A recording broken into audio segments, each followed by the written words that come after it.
Nongpo MLA Merrill Bond's aim donated an ambulance to the Bhoi Shatei Presbytery today, marking its silver jubilee. The ambulance, funded through the Chief Minister's Special Development Fund, aims to support local health care on the same day. The office of the Bhoi Shatei Presbytery was inaugurated alongside the launch of a newly established music school. Prominent figures including MLA's aim, MDC Balajit Rani and Pastor S.N. Teron attended the ceremony.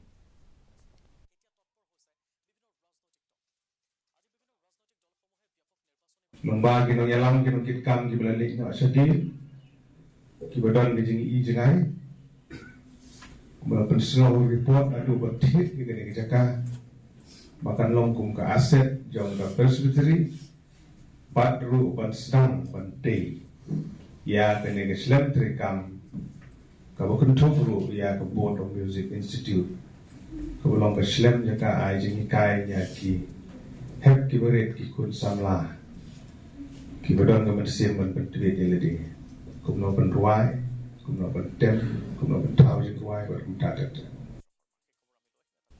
Football teams from 11 districts, including the host